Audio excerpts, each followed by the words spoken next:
જય Ambe friends, welcome to all YouTube channel of જય Ambe group of school.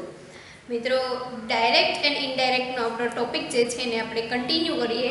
તો જેની અંદર આપણે પ્રીવિયસ વિડીયોની અંદર એ ટાઈપ્સ ઓફ સેન્ટેન્સ જે છે એના વિશેની ચર્ચાઓ કરતા હતા. એમાં મેં તમને વાક્યના જે પ્રકારો છે એના વિશેની માહિતી આપી હતી. એમાં આપણે મુખ્ય શરૂઆતના જે બે ટોપિક હતા, અસર્ટિવ સેન્ટેન્સ અને ઇન્ટ્રોગેટિવ સેન્ટેન્સ, વિધાન વાક્ય અને પ્રશ્નાર્થ વાક્ય, જેના વિશેની ચર્ચા આપણે કરી ગયા છીએ. હવે આપણે આગળના વાક્યના પ્રકાર વિશેની ચર્ચા કરીએ તો અહીં આપણે વાત કરીશું ઇમ્પેરેટિવ સેન્ટેન્સ અને એક્સક્લેમેટરી સેન્ટેન્સ. વાક્યનો ત્રીજો પ્રકાર છે મિત્રો ઇમ્પેરેટિવ સેન્ટેન્સ. તો ઇમ્પેરેટિવ સેન્ટેન્સ એટલે શું થશે તો કે આજ્ઞાર્થ વાક્ય. બરાબર. તો હવે આજ્ઞાર્થ વાક્ય જે છે એ આપણને વાક્યની અંદર આપેલું છે એવું આપણે કઈ રીતે જાણી શકીએ કે આ વાક્ય આજ્ઞાર્થ વાક્ય છે? કારણ કે એમાં તો કોઈ પણ પ્રકારનો લાસ્ટની અંદર એ કોઈ એવો માર્ક આવતો નથી કે જેના આધારે આપણે એવું કહી શકાય. માની લો કે વિધાન વાક્ય જે છે તો એમાં ફૂલ સ્ટોપ આવે, તો ઇમ્પેરેટિવ સેન્ટેન્સમાં બી ફૂલ સ્ટોપ જ આવે. તો બંનેમાંથી કયું વિધાન વાક્ય છે અને કયું આજ્ઞાર્થ વાક્ય છે કઈ રીતે આપણે પારખી શકીએ? કારણ કે જો ઉદ્ગાર વાક્ય હશે તો લાસ્ટમાં તમને એક્સક્લેમેટરી સેન્ટેન્સ જે છે એટલે કે એક્સક્લેમેટરી માર્ક જે છે, ઉદ્ગાર ચિહ્ન, એ તમને આપેલું હશે. પણ આ વાક્ય આજ્ઞાર્થ વાક્ય છે કઈ રીતે આપણે માની શકીએ? તો એક વસ્તુ મિત્રો હંમેશા ધ્યાનમાં રાખજો કે ઇમ્પેરેટિવ સેન્ટેન્સની અંદર આજ્ઞાર્થ વાક્યની શરૂઆત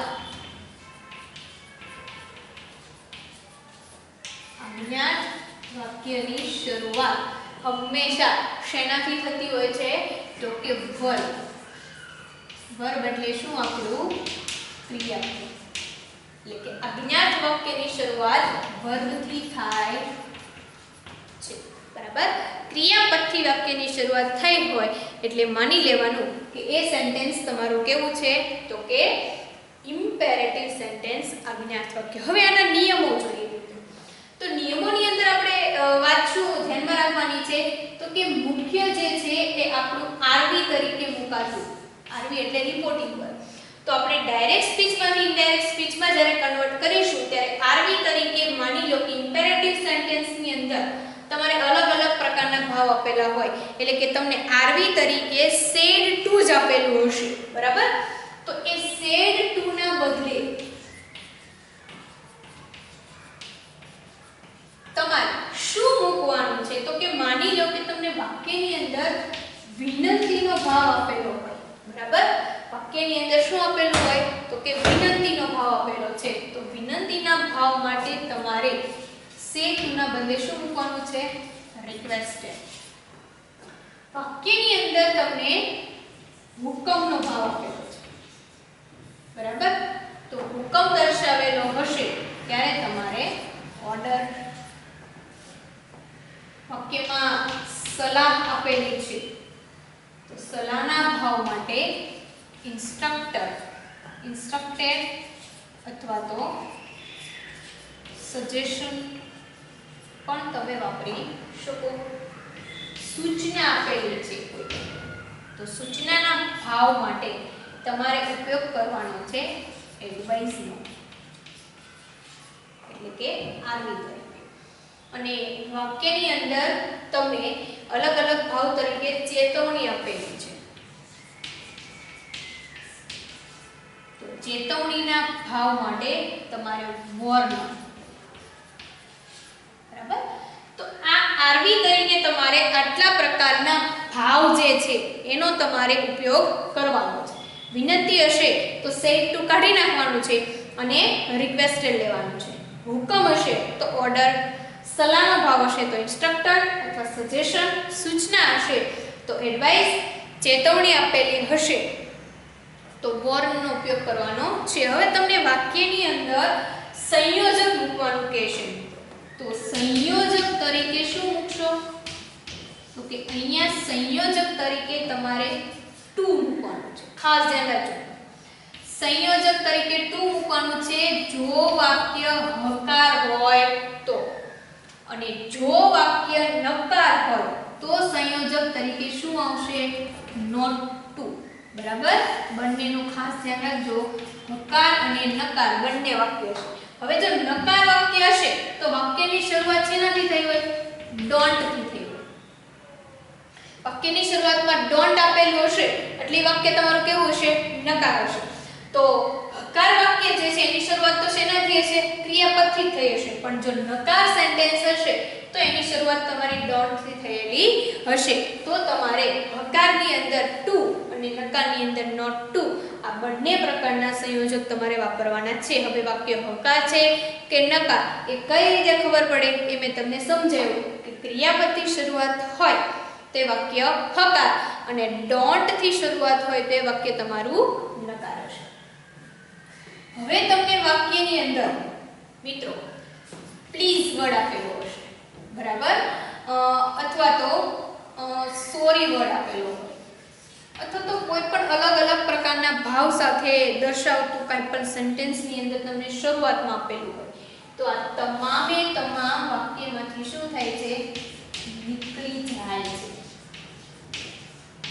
બરાબર, અને એના બદલે એને રિલેટેડ રિપોર્ટિંગ વર્બ જે છે મુકાતું હોય છે. પ્લીઝ શબ્દ છે તો આપણને ખબર પડી ગઈ ને કે વાક્યની અંદર પ્લીઝ વર્ડ આપેલો છે.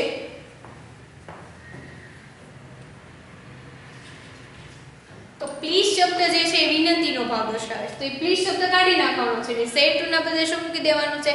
રિક્વેસ્ટેડ મૂકી દેવાનું છે. એટલે આવા જે શબ્દો હશે વાક્યમાંથી નીકળી જશે.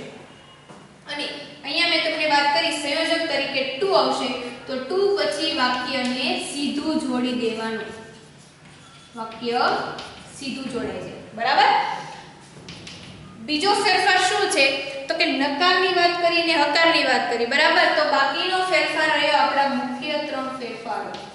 બરાબર, મુખ્ય ત્રણ ફેરફારો જે છે આપણા એઝ ઇટ ઇઝ રહેશે. મુખ્ય ફેરફારો જરૂર છે. કયા? કાળ, સર્વનામ અને સમય સૂચક, સમય દર્શાવતા શબ્દો, સમય દર્શાવતો. બરાબર, તો આટલા ફેરફારો જે છે તમારે જ્યારે અજ્ઞાત વાક્ય આપેલું હશે ત્યારે આ ફેરફારો તમારે કરવાના રહેશે. બરાબર, હવે આનું ઉદાહરણ તમને સમજાવું તો હકાર અને નકાર બંનેની અંદર જે ફેરફાર થશે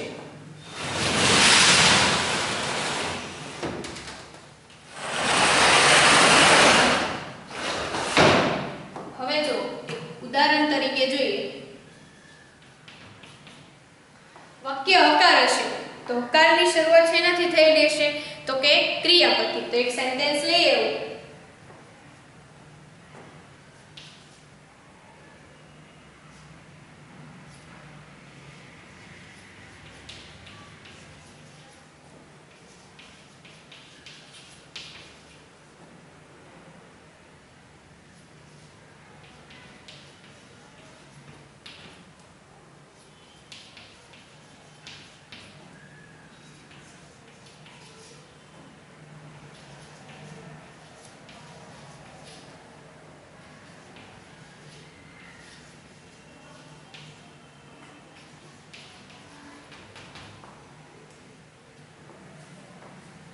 Rupisha said to Nisha, please show me your new dress now. હવે જુઓ તમે અહીંયા પ્લીઝ આપેલું છે અને અહીંયા તમારું વર્બ આપેલું છે શો, બતાવો.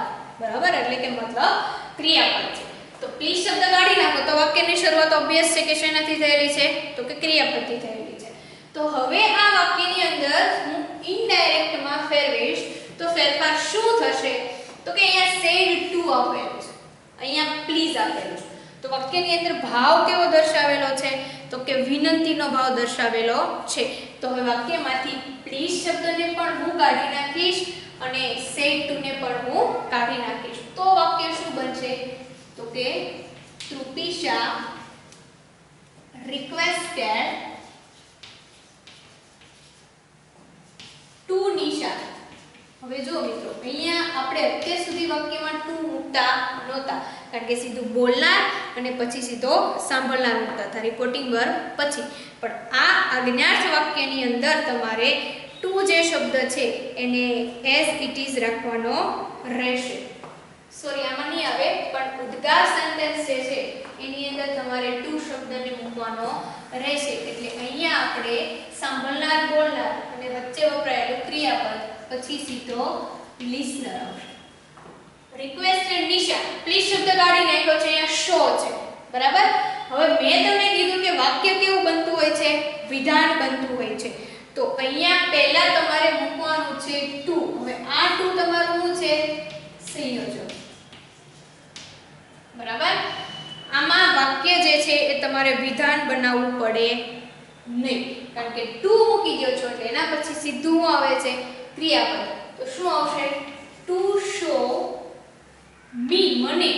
તો કોને કહે છે? ત્રુપિશા સેડ ટુ મી, ત્રુપિશા બોલે છે. તો અહીંયા સર્વનામ શું આવશે? To show her new dress. Now છે એનું શું થઈ જાય? ધ્યાન. આ તમારો સમય સૂચક શબ્દ આપેલો છે. ખ્યાલ આવે છે? ત્રુપિશા રિક્વેસ્ટેડ નિશા ટુ શો. હવે જો અહીંયા સર્વનામ કોઈ પણ પ્રકારનો કાળમાં ફેરફાર નહીં થાય, કારણ કે અહીંયા ટુ તમારું જે આપેલું છે એ ટુ ઇન્ફિનિટિવનું ટુ છે, એટલે એના પછી હંમેશા ક્રિયાપદનું કેવું રૂપ રહે છે? V1.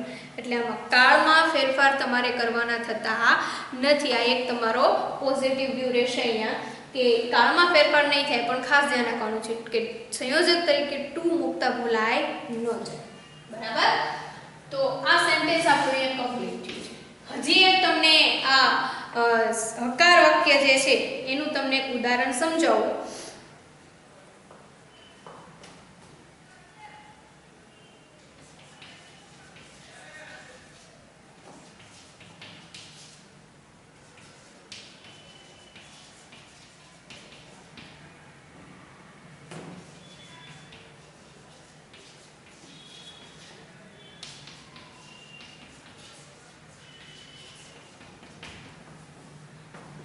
Teacher said to students, open your textbook. હવે ટીચરે છોકરાઓને કીધું તમારી બુક ખોલો. તો અહીંયા ઓપન ક્રિયાપદથી શરૂઆત થઈ છે વાક્યની અંદર. તો અહીંયા said to ના બદલે ભાવ કેવો છે? ટીચરે છોકરાઓને શું કર્યો? હુકમ કર્યો. એને તો કઈ વિનંતી ન કરે ને કે પ્લીઝ મહેરબાની કરીને તમારી ટેક્સ્ટ બુક ખોલો. તો અહીંયા ટીચરનો હુકમ છે. તો હુકમ માટે આપણે આગળ જોયું શું વપરાય છે? ઓર્ડર. તો અહીંયા આપણે શું મૂકશું? Teacher order students to સંયોજક. ઓપન નો ઓપન જ રહેશે, ટુ ઓપન યોર છે. તો હવે કોઈ ત્રીજો વ્યક્તિ કહેશે તો શું કહેશે? તેઓની, બરાબર. તો અહીંયા આપણે યોર નું શું વિભક્તિ મૂકીશું? There textbook. ખ્યાલ આવી ગયો મિત્રો? તો આ બંને ઉદાહરણ હતા તમારા કે હકાર વાક્યથી શરૂઆત થાય ત્યારે તમારે શું ઇનડાયરેક્ટમાં ફેરફાર કરવાનો. હવે નકાર. તો નકારની શરૂઆત શેનાથી થશે? ડોન્ટ થી.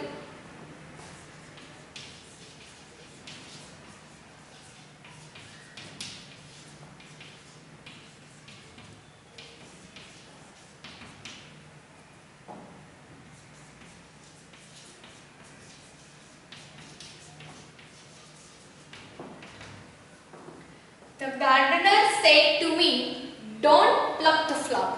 હવે જો વાક્યની શરૂઆત શેનાથી થઈ છે? ડોન્ટ. તો આ વાક્ય કેવું છે? નેગેટિવ છે ને, મતલબ કે નકાર છે. કે માળીએ મને કીધું કે ફૂલડાઓ તોડશો નહીં, ડોન્ટ પ્લક ધ ફ્લાવર. તો હવે હું અહીંયા માળીએ શું આપેલું હોય કે ફૂલડાઓ તોડશો નહીં, મતલબ એને ચેતવણી આપી છે ને. તો અહીંયા આપણે વાક્યને ઇનડાયરેક્ટમાં ફેરવીશું તો શું બનશે? The gardener want me to, બરાબર. તો હવે અહીંયા હકાર હતું ત્યારે આપણે ટુ મૂકતા હતા ને, તો હવે અહીંયા વાક્યની શરૂઆત ડોન્ટ થી થયેલી છે. તો ડોન્ટ મૂકેલું છે, તો ડોન્ટ ના બદલે અહીંયા આપણે શું મૂકીએ છીએ? નકાર વાક્ય હોય ત્યારે નોટ ટુ. તો પહેલા gardener want me not to. To પછી સીધું ક્રિયાપદ તો pluck the flower.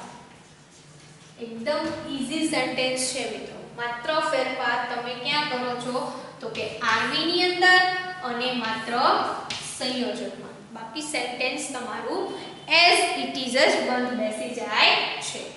ત્યારબાદ હજી એક ઉદાહરણ તમને નેગેટિવ સમજાવું.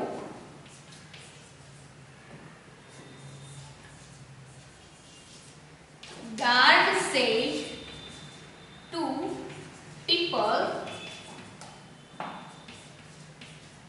don't go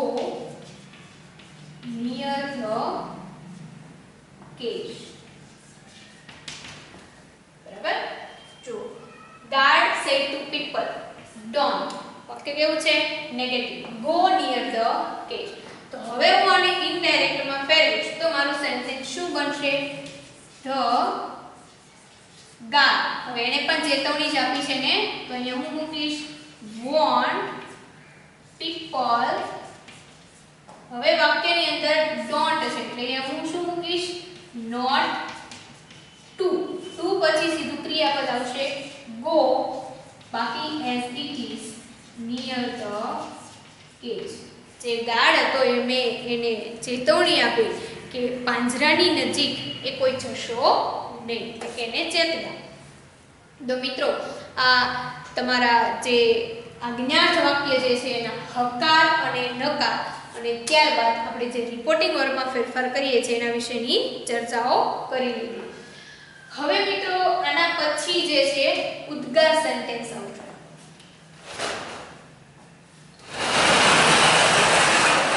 ઉદ્ગાર સેન્ટેન્સની અંદર કેવા પ્રકારના ફેરફારો કરીશું તો એ આપણું સેન્ટેન્સ છે એક્સક્લેમેટરી સેન્ટેન્સ.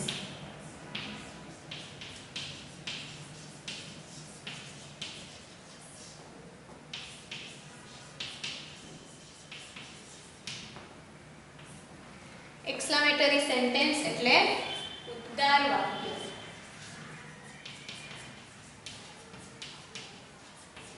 બરાબર? હવે ઉદ્ગાર વાક્ય જે છે એની અંદર તમે ડાયરેક્ટ સ્પીચમાંથી ઇનડાયરેક્ટ સ્પીચમાં કન્વર્ટ કરશો ત્યારે કેવા ફેરફારો થશે તો એની માટેના નિયમો સમજીએ. તો સૌથી પહેલો નિયમ તમારે સમજવાનો છે કે ઉદ્ગાર વાક્યની અંદર તમારે જે આરવી તરીકે તમને આપેલું હશે said to, તો આરવી માં said to ના બદલે તમારે શું મૂકવાનું છે તો કે exclaimed with. બરાબર? હવે આ કમ્પલસરી છે. exclaimed with તો મૂકવાનું છે પણ હવે વાક્યનો જે ભાવ આપેલો છે એ વાક્યના ભાવ સાથે તમારે exclaimed with પ્લસ માં આવશે અલગ અલગ પ્રકારનો ભાવ. જેવો આપણે ઇમ્પેરેટિવ સેન્ટેન્સ ની અંદર જોયો કે માની લો કે ચેતવણી છે તો want, સલાહ છે તો સજેશન. તો આવા અલગ અલગ પ્રકારના જે કઈ ભાવ છે તો એ ભાવની અંદર જોઈએ તો આની અંદર કેવા ભાવ હશે તો કે માની લો કે આનંદનો ભાવ આપેલો હશે તો આનંદના ભાવ માટે તમે શું મૂકશો? with joy. બરાબર? અથવા તો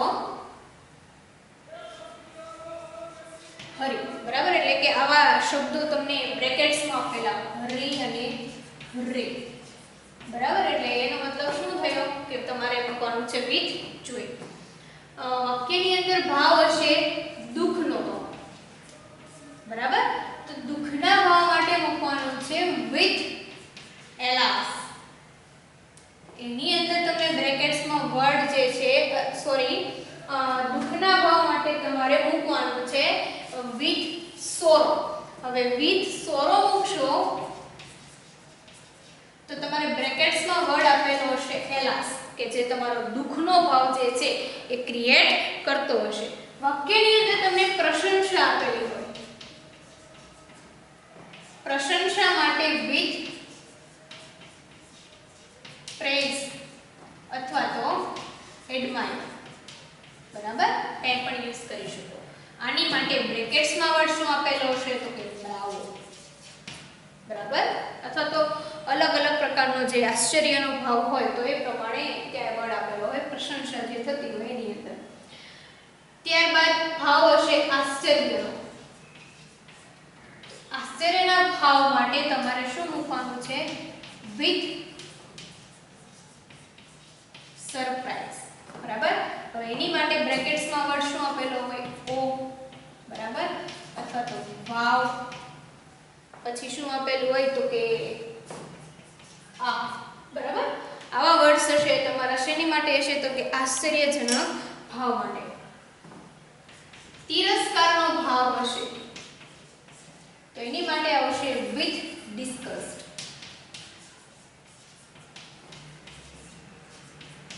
બરાબર. હવે એની માટે બ્રેકેટ્સ ની અંદર શું આપેલું હોય તમને તો કે એના ભાવ માટે તમારે અલગ અલગ પ્રકારનો કોઈ નકાર સૂચક શબ્દ આપેલો હોય. નથી ના મતલબ. બરાબર. હવે બીજી વાત રહી સંયોજકની. આ તમારી રિપોર્ટિંગ ની વાત થતી છે, રિપોર્ટિંગ વર્બની. સંયોજક તરીકે તમારે અહીંયા શું મૂકવાનું છે? ધેટ. બરાબર. સંયોજક તરીકે તમે ધેટ મૂકશો. હવે ઘણી વખત વાક્યની શરૂઆત શેનાથી થયેલી હોય તો કે વોટ અને હાઉ. બરાબર. તો આનાથી શરૂઆત થઈ હોય ત્યારે વાક્ય કેવું બને છે? વિધાન બનાવવું. વોટ અને હાઉ થી વાક્યની શરૂઆત થઈ હોય ત્યારે વાક્યને વિધાન વાક્યની અંદર રૂપાંતર કરવાનું રહેશે. ઉદ્ગાર સૂચક ચિહ્નો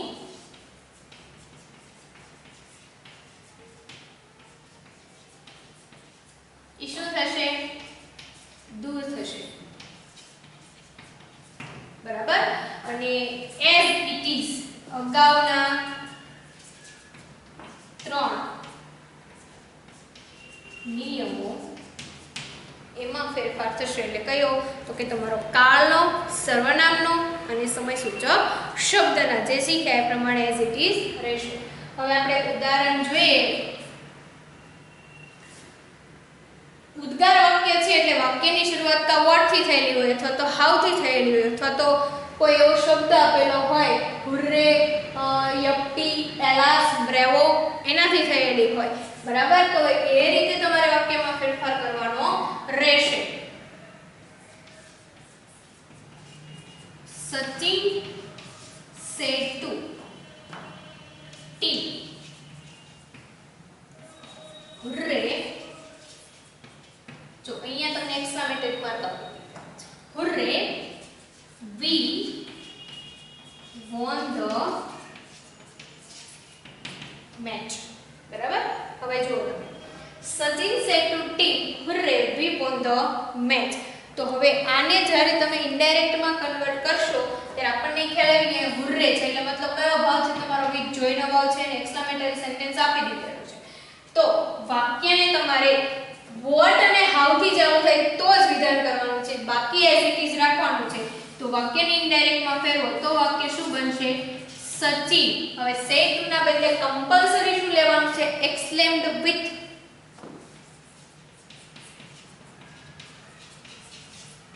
એક્સક્લેમ્ડ વિથ ભાવ કયો છે? આનંદ. એટલે શું લેશું? જોય.